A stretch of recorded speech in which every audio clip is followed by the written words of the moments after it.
শিল্পী জীবনের আমি মনে করি সবচেয়ে বড় সার্থকতা এবং প্রাপ্তি। কথা যদি বলি, এ ভরা ভাদর মা ও বাদর শূন্য মন্দির না কবি, আপনার কাছে ক্ষমা চেয়ে বলি, মন্দির আজ শূন্য নয়। আমার শত সন্তানের যে চাওয়া, যে ভালোবাসা, যে মায়া, সব কিছুতে এই মন্দির আজ স্বর্ণোজ্জ্বল হয়ে কলকাকলিতে ভরেছে।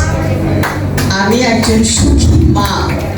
তুষারের হাত ধরে যে ছোট একটি গাছ লাগানো হয়েছিল শিল্পীদের, সেই বৃক্ষ আজ বিরাট এক মরিবন।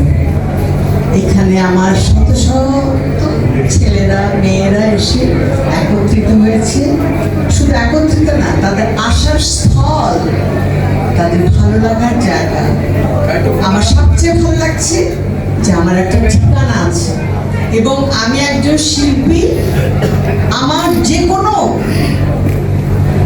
ব্যর্থতায় তারা কষ্ট পাবে, যে কোনো যে অগ্রগতি তাতে তারা আনন্দিত হবে এবং আমার সব ব্যাপারে তারা এগিয়ে আসবে। আমি বলতে আমি সবার কথা বলছি।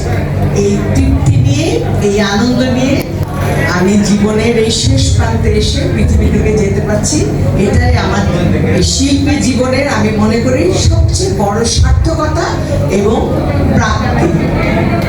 আমাকে ক্ষমা করবেন, আমি বেশি কিছু বলতে জানি না এবং আমি আজকে অত্যন্ত আনন্দিত এবং গর্বিত যে স্টেপগুলো নেওয়া হয়েছে এবং ধীরে ধীরে তারা যে পদক্ষেপগুলো এবং যে কাজগুলো তারা করছে, এটা সত্যি আমাদের সবার জন্য সাফল্য নিয়ে আসবে। সেই সঙ্গে সঙ্গে আমাদের যে নির্ভরতা, সেটা আমাদের ভিতরে